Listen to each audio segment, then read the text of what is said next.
Okay, right. Again, from Andy Brown's alleged independent harassment investigation.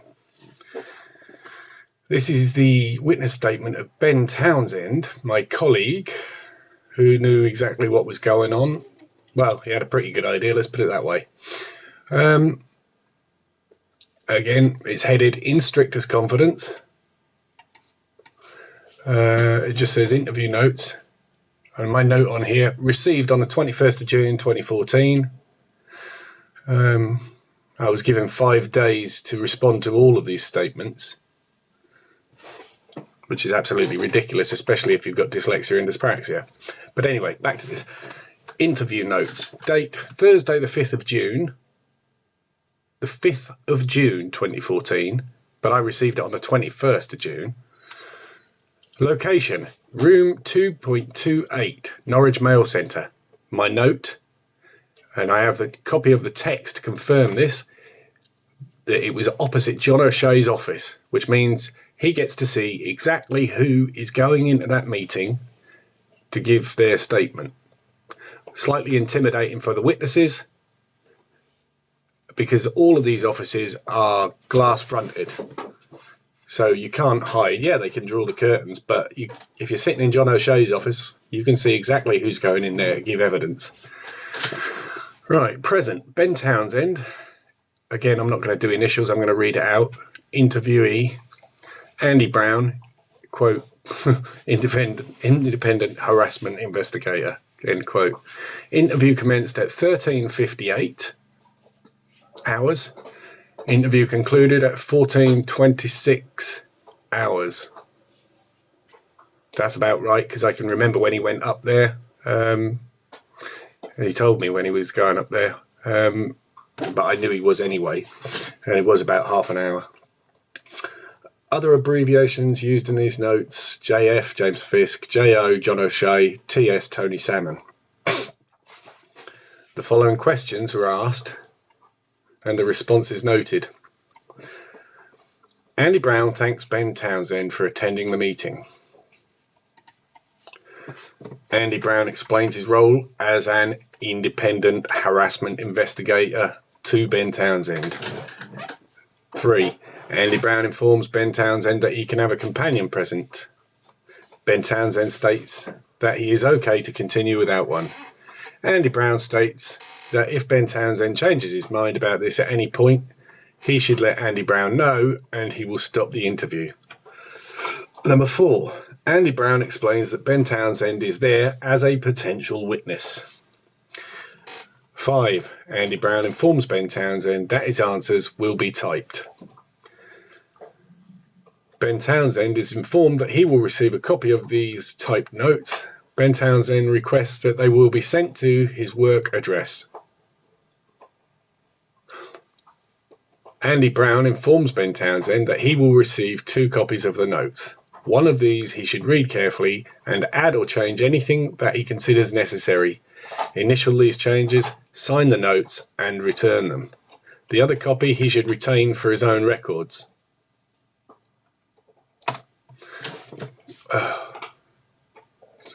Hold on, I can't read this. Right, okay.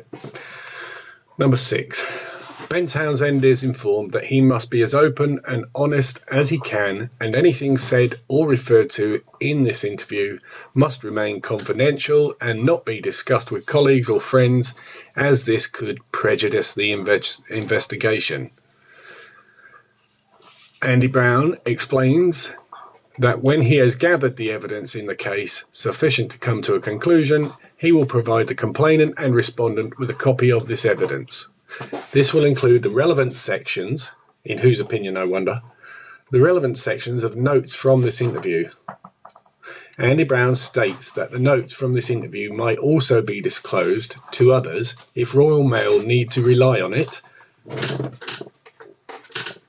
to protect the interest of its employees, the ones they choose to protect,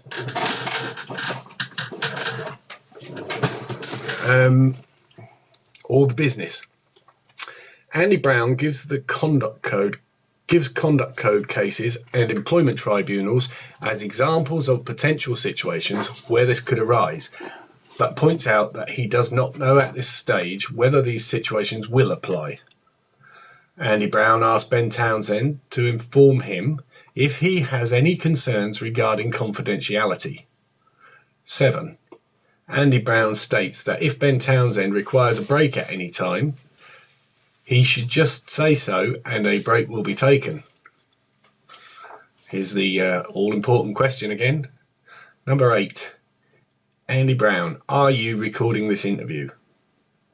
As I've said before, in Paul Browning's witness statement, the only reason he's putting that in there is because he asked me, because I was interviewed first, and I made some sort of comment about it. Anyway, number 9, Ben Townsend, no. Number 10, Andy Brown, what is your role?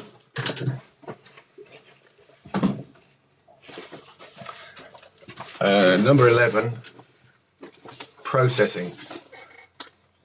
Number 12, Andy Brown, how long have you been doing this? Number 13, Ben Townsend, 13 or 14 years. Number 14, Andy Brown, how long have you worked for Royal Mail? 15, Ben Townsend, same. Number 16, Andy Brown, what working involvement do you have with James Fisk? I'm not doing initials here. Number 17, Ben Townsend, I work with him every afternoon for the first 2 to 3 hours setting up the ground floor. Number 18, Andy Brown, what working involvement do you have with John O'Shea? Number 19, Ben Townsend, very little other than he is the mail centre manager. We say hello occasionally, that is about it. Number 20, Andy Brown, what working involvement do you have with Tony Salmon? 21, Ben Townsend, again, very little. I see him around and say hello, no actual working contact. Number 22, Andy Brown, what has James Fisk said to you about John O'Shea? Number 23, Ben Townsend, he has told me about the tribunal he went through the first time around. Whatever happened at Ipswich, and he still perceives that John O'Shea is somehow out to get him. Number 24, Andy Brown, when he speaks about John O'Shea, what manner and tone does he use? Number 25, Ben Townsend, depends on the circumstances. Most of the time he is quite matter of fact, or matter and fact he's written. His card is marked sort of thing. James Fisk has a lot of ... Wouldn't say anger issues, but he does obsess over stuff and has occasionally lost his temper and slagged him off. Really? Number 26, Andy Brown. What has James Fisk said to you about Tony Salmon? I just want to point out, you've never seen me lose my temper, mate. Number 26, what has James Fisk said to you about Tony Salmon? 27, Ben Townsend. Again, he said they used to be friends at Ipswich. In a similar way, he thinks Tony Salmon is somehow stirring the pot and part of this conspiracy to get him ... sacked, I think. I'm not sure what James Fisk thinks, to be honest. I am finding this quite difficult as I work with James Fisk every day, and he has obviously had issues with Royal Mail in the past and got his job back, and I can't say if the things that he has said, have happened. I wouldn't say it is...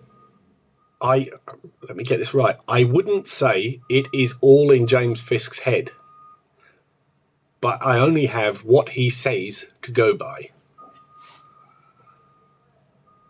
That's very important, that statement. I don't know how I missed it before. I wouldn't say it's all in James Fisk's head. Number 28, Andy Brown. What has John O'Shea said to you about James Fisk? 29, Ben Townsend, nothing. Number 30, Andy Brown, what has Tony Salmon said to you about James Fisk? Number 31, Ben Townsend, nothing. Number 32, Andy Brown, has anyone spoken to you about this case? Number 33, Ben Townsend, I'm still not really sure what this is about, to be honest, so no. Number 34, Andy Brown, how often is John O'Shea on the floor? Number 35, this is a very important issue. Number 35, Ben Townsend, I couldn't honestly say, 2 or 3 times a week, maybe more. Number 36, Andy Brown, what sort of times? Number 37, Ben Townsend, could be any time before about 6 in the evening. Rarely see him after that unless it is a bank holiday or Christmas. Number 38, Andy Brown, which floors? Number 39, Ben Townsend, I only work on the ground floor. Number 40, Andy Brown, what does he do when he is there? Number 41, Ben Townsend, in the manager's office or standing on the floor talking to Pat, my manager, or Paul Hayes, occasionally doing world-class stuff. My comment next to this, John O'Shea said he doesn't like meeting in offices. Number 42, Andy Brown. It is alleged that John O'Shea has been on the floor a number of times at the same time as James Fisk, and James Fisk considers this as an act of intimidation by John O'Shea. How would you comment? Right, well, I haven't written anything here, but I'm going to say it anyway. I don't consider that if he's on the floor at the same time as me, that that's an act of intimidation. I consider that if he's on the floor, standing near me, staring at me, that is an act of intimidation. And that comes under the bullying and harassment procedure. And it happened several times. Anyway, number 43, Ben Townsend. I know James Fisk thinks that. Really? Well, I've just made the difference very clear. Obviously, they are on the floor at the same times, and James Fisk asked, probably unrealistically, that... Who's writing this, Ben or Andy Brown? Probably unrealistically, that John O'Shea and Tony Salmon keep their distance, but I have never seen John O'Shea approach him or talk to him. Really? You may not have seen him talk to me because he didn't, but you certainly saw him approach me because I gave you road 2 on the 12th of September 2013 because he was standing directly behind it staring at me.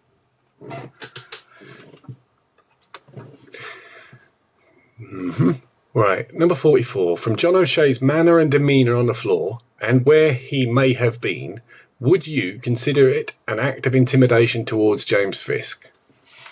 And bear in mind, like I said, it's very obvious that Ben Townsend is in the office across the room from John O'Shea.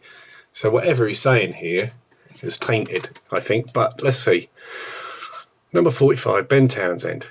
To be honest, I don't think so. The trouble is with James Fisk, it always seems that he will make a complaint about something or advance it to another stage, and the next day John O'Shea is on the floor and James Fisk perceives it as intimidation. Well, that's not strictly true. Yes, he comes down there when I put in a complaint, and that's exactly what he does. But I don't say that him being on the Thornton office floor is intimidation. Anyway, my note on here says, I think you have altered this meaning. Even so, this supports my argument. It goes on to say, I personally have never seen anything like that. Well, Ben, I suppose you could call it your interpretation, but I think you know differently. And I think when I put the recording up of the 12th of September of his first act of intimidation on the floor after I made my complaint, I think it's going to be very clear that what you're saying here is not true. He carries on, the ground floor is a big open space, and unless you are in the manager's office, you can be seen pretty much anywhere on this floor. To me, no, but James thinks it is. Probably. And I've written there, it is my perception. It is my perception. On the dates and times that I've made complaints about, it is my perception that he is intimidating me. But anyway, number 46, Andy Brown. On a couple of these occasions, I have been told that you and James Fisk, have discussed the matter. 47, Ben Townsend. James Fisk does talk to me about these things all the time.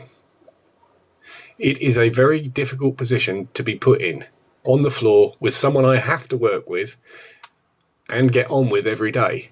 I don't know if I have ever agreed with James Fisk. Really, Ben? You wait till you hear that recording. And have questioned him a few times. Quote, are you sure you aren't being paranoid? End quote. Well, only once as far as I know. Anyway, I've put here, he is my workmate and I have a whole company trying to discredit me. Of course I talk to him. I think I would adjust that and say he was my colleague. Anyway, number 48, Andy Brown. On one of these occasions, 12th of September 2013, James Fisk has told me that you commented that John O'Shea's actions were designed to intimidate. How would you comment? And I put there, I never said these words. I never did say those words. It's a fucking lie.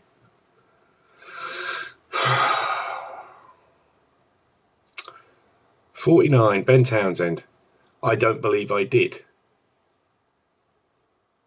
There might have been an occasion when I might have implied we have seen a lot more of John O'Shea since James Fisk has been back.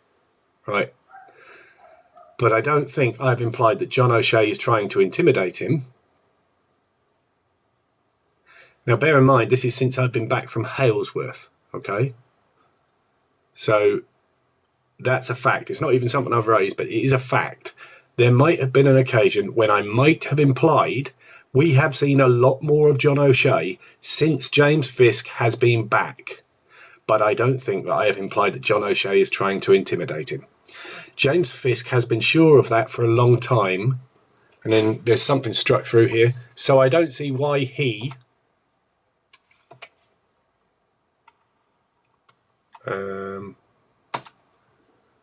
has felt the need to involve me, to be honest. That's all deleted from there.